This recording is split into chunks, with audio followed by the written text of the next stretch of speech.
Morning everybody, Troy from the Do-It-Yourself World and the Off-Grid Project.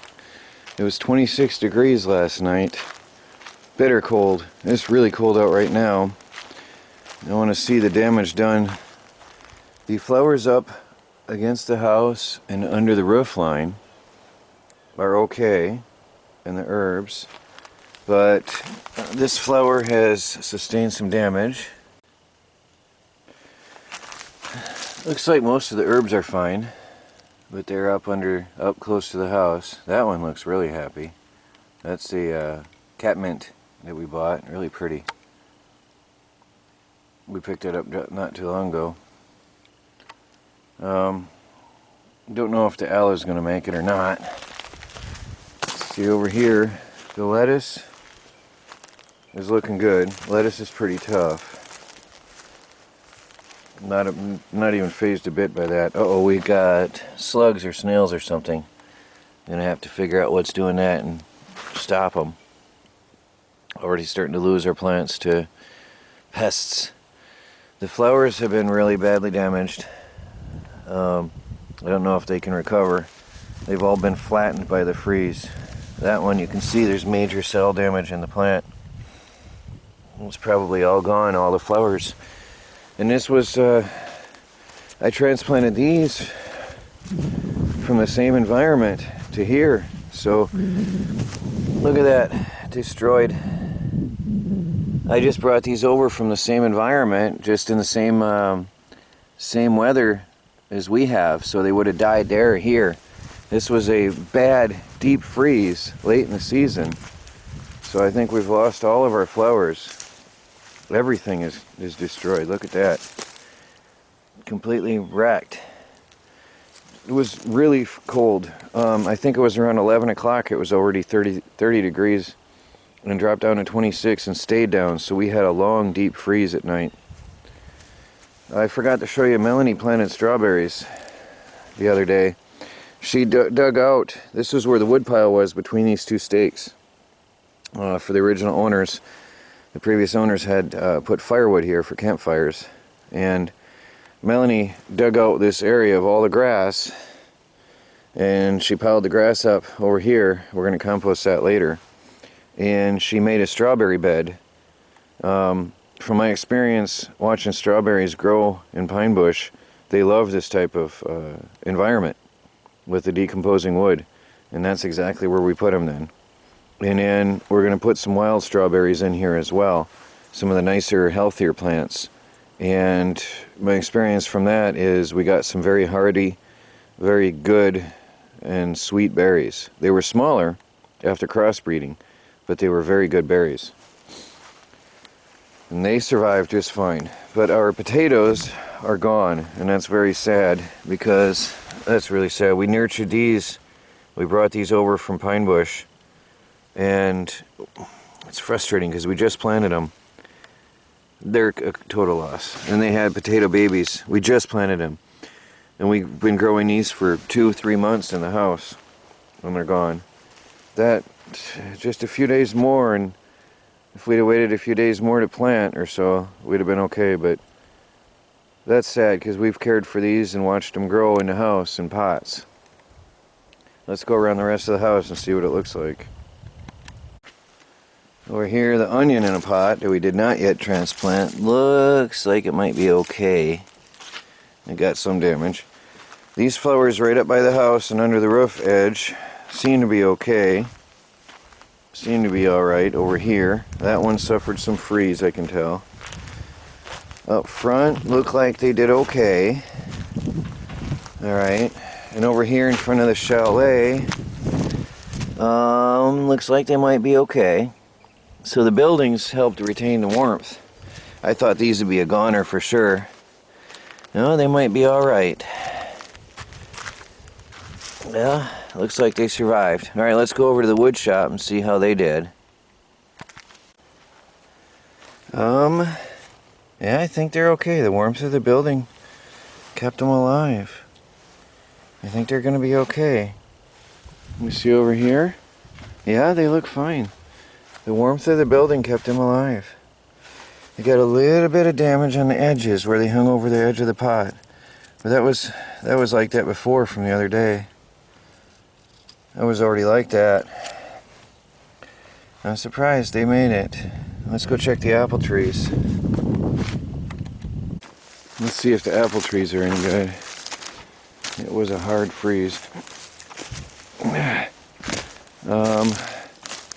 don't know, they look okay. The leaves on the trees look fine on this one. I guess time will tell. It's off the ground a little bit further though too, so time will tell. Now this one I tried to wrap in plastic and the wind mutilated the plastic. They look a bit darker. The flowers don't look harmed. That's the important thing. If the buds are harmed or not, that's important. Look at all the flowers coming.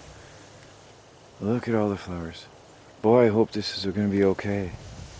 There's a lot of flowers. And those are the part that's what we're worried about right there. If the flowers are going to be okay. These look like they got killed. You can see some of them got killed. Those are destroyed. The ones on the tips. But yet some did not, it looks like. They might be okay. I guess we're going to find out in the next few days if they live or die. If the buds made it or not, that's the key. I'm hoping it's going to be okay. And this one here wasn't yet budded out, so this one should be fine. I'm figuring that'll be fine. Well, I guess we'll see. I gotta water the trees today to make sure they're gonna be okay. Tonight's gonna be cold again, but not as cold. The worst night was this past night. Hey guys, I'm gonna wire up all 4 solar panels together onto my TriStar. That'll give me 800 watts. I was looking at the specs last night and I can wire up 4 panels in series. So I've got to pull the power. Okay, that's the quick disconnect and that pulls the power. And you can see some arcing on the connections in there from that. Yeah, they're dirty looking. That's weird. Anyway, power's out. Now I'm going to wire up the other 2 solar panels to the rest. So we'll have 4 solar panels. So far I've only had 2 panels connected to the TriStar inside my off-grid workshop. Okay, we do have power coming in. Only 32 watts. We're in absorption mode, so the batteries are topped off. I want to see what's our input voltage, if I can find it.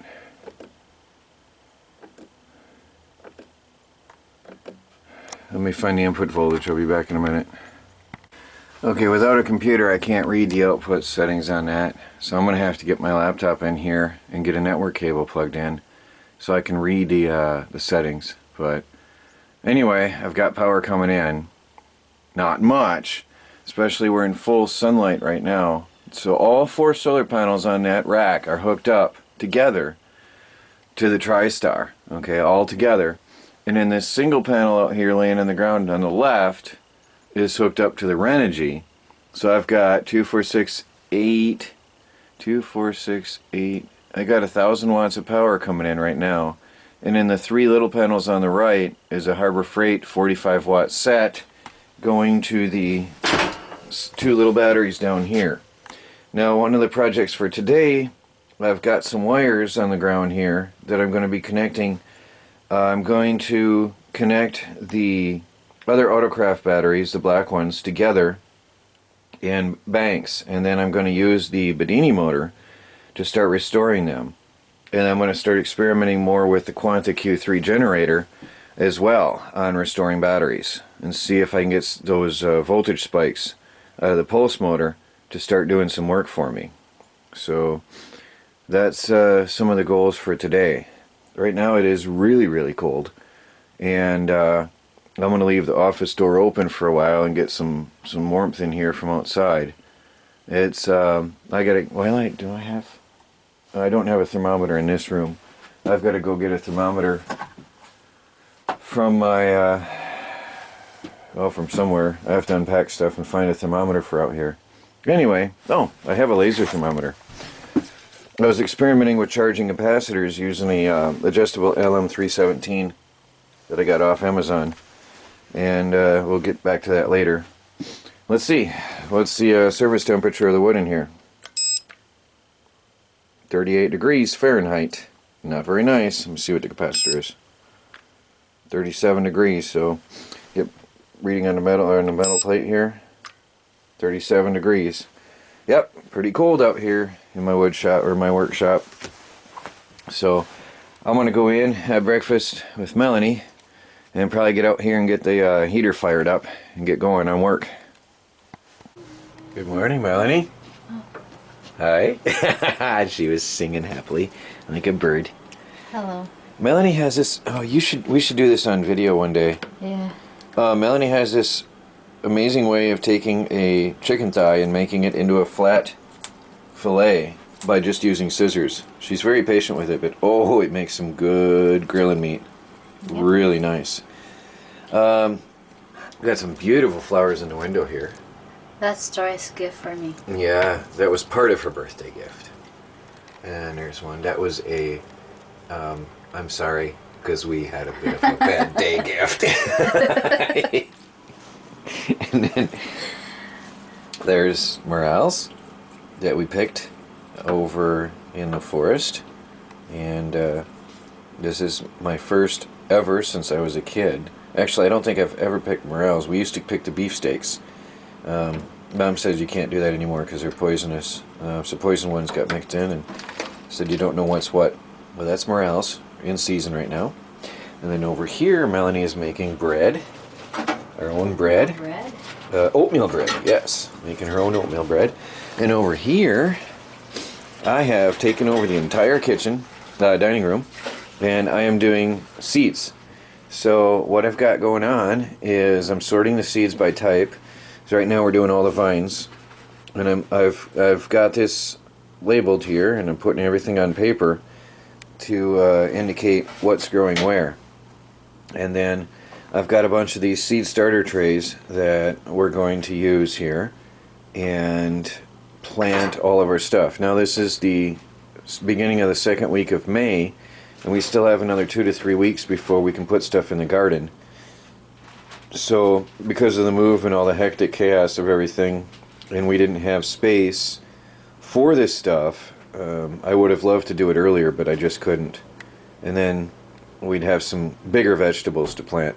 But at least now I'm getting a head start, and they'll be germinated and sprouting and growing by the time the garden is ready. So obviously after a deep freeze we just had, we cannot plant yet, but we sure can prepare them. So what I've got here is the vine plants are going in here, cucumbers and pumpkins and squash things. Over here I've got peas and beans and corn that are going to be direct sown into the dirt when the garden's ready, which I'll be able to do actually as soon as I get the fertilized soil in here, the compost, till it in, then I'll be planting these direct in the soil, because those will be fine. And then I've got tomatoes and peppers are going to go together, and I've got some cold weather plants that actually I wish I could have done earlier, but I've got broccoli and cauliflower varieties. I've got my root vegetables that go in one group, and then I've got some sunflower seeds that I want to plant. So, and then we've got some envelopes from some people that we received in the mail. And I also have some special heirloom seeds that I got long ago, like unique things that I want to do in a starter tray separately. So we're going to have a lot of good stuff this year. Much time has passed. I've got 2 flats of seeds planted, but I'm really taking time and documenting them well. And over here, on a rack that's going to go in the chalet, we've got our seed starters. I still have to push them in and wet them down, but I've got the seed starter trays in this rack, and we're going to just leave them right there like that in the chalet in the window. So that'll work out well. It won't freeze in there, and it's relatively warmish temperature all the time. Hey guys, I prepared 2 wires, one with a ring terminal and a crimp-on or a clamp connector, and a ring terminal and a clamp connector, plus and minus. So I can go from my Bedini motor outputs down to my batteries here. Now I just checked, I also connected them plus to minus and plus to minus, so I have two separate 12 volt batteries. Unfortunately, when connecting them all together, I only get 9 volts here and 9.58 volts here. 9.03, 9.58 volts. Very, very, very bad condition for batteries. You may remember that these were the ones that I took in for to be checked, and they checked out, well, in quotes, good, but they were not. And then the other two actually were boiling 24 to 48 hours after I got them back. So something went very wrong with their testing. And so they gave me 2 new batteries to exchange for the 2 that got fried during the testing. But the other 4 were bad. They only lasted a year and a half, 2 years on me. Oh, somebody's calling. Alright, I've got the batteries hooked up to the Bedini and I'm about to spin it up, but just for video purposes I'm going to hook up a meter to those batteries and show you what I've got here so that there's no doubt. I'm just hooked up to this set right now and I want to hook the other one up to the Quanta Q3 generator later on. So let's I'll be right back. Let me get the meter going here. Alright guys, before I fired up the Bedini motor, I went and got some distilled water, and I'm happy I did because it used over half, up to 3/4 of a gallon. So about 3 quarts of water to fill those 4 batteries. Just from sitting, not being used, just sitting, untouched. They lost that much water from evaporation. So that just shows you that your batteries need to be checked, and even your car battery, for example. People don't check their car battery. And even just sitting around in the sun in a warm environment, you're going to lose water. I lost 3 quarts of water just sitting around, untouched, unused. So now, remember those batteries were from my motorhome. Those are dated 2012, 2013, 2014. So they're pretty old. And they weren't very good originally. They didn't last long, even though I only used 50% of power all the time. But I'm going to hopefully restore them on the Bedini motor. So now that they're just extra, and we're looking at 7 volts right now. So that's not good at all, 7 volts. I misspoke. I don't know how I got 8 or 9 out of 6 volts. 7 volts, whatever. So that's these 2 batteries, just these 2 connected, are sitting at 7 volts. So conventionally, they're shot, they're no good, they're never going to run again. Now I'm going to fire up the Bedini motor and see what we can get out of this. Alright, I've hooked up the little battery here, 12 volt battery. I'm going to give this a spin. Light comes on. Turn down the dial a little bit. There we go.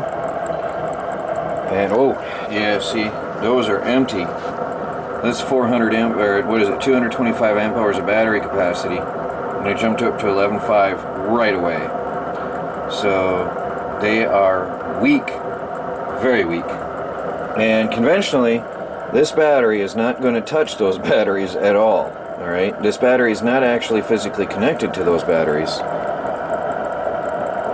All it is doing is running the motor, spinning the wheel to pulse the coil, and then the back EMF from the coil, the collapsing field from the coil, is going into those batteries down below. Now, this is electrically isolated from those batteries. There's no direct connection between this and these, alright?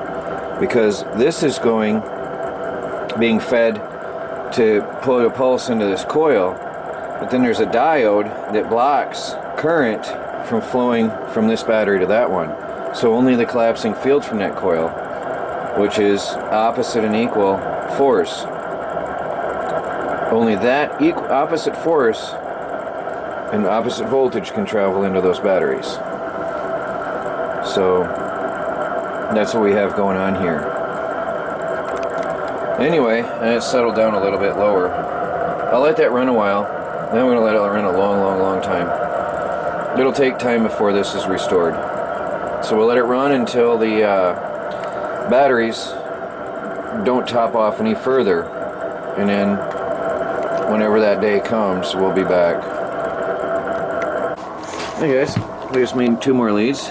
banana plug on one end and alligator clip on another, banana plug to alligator clip. And that is for the Quanta output to go, hopefully it'll reach to this second set of batteries. I'm curious to see if that'll do anything. So I'm going to plug it in and see. I hope they'll reach. Now that set of batteries is 8.8 volts. That's that second set, which I just hooked the leads onto, which is now connected to the first output of the Quanta Q3 accelerator, the charged accelerator. That's the pulse motor output. Now I'm going to hook something up to the generator output. Let me figure something out. Now I'll put this battery on there. Yellowish plus. This battery is at 11 something right now. Well, we're going to see in a minute.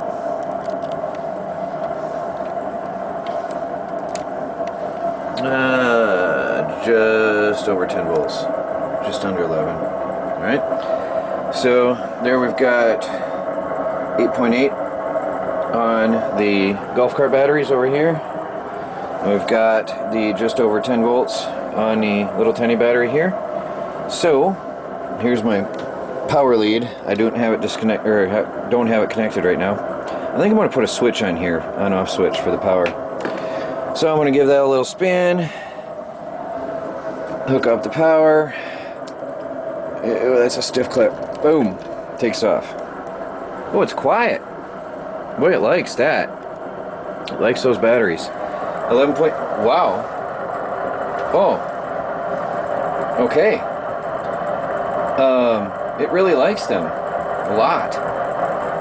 That jumped up to 11.4. So I'm surprised. Well, it's fluctuating a lot, but that's typical with the digital meters. So we'll let that run a while. It's really silent. Normally it rattles and clangs and stuff, depending on what's going on with your outputs.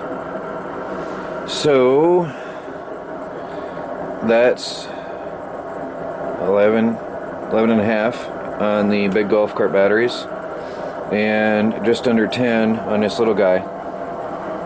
Actually, I can turn on the generator output is just pulsing. I'm going to extend that, and we're going to watch that voltage should go up. Generator is this one. Increase the amount of pulses. Okay, that's pulsing now more rapidly, and that did go up. Alright, that went way up. Over 10 now. So we'll let that run a while. Now we got some power going on in here in my office. Got some serious stuff going on. A lot going on in here. And with time, as I get stuff more established and set up, I'll have more and more going in here. And more stable experiments. The Bedini is long. That has long ago proved itself, and it is very stable. So we're up to 11.46 on the second golf cart battery bank at 11.47. It's coming up really, really slowly.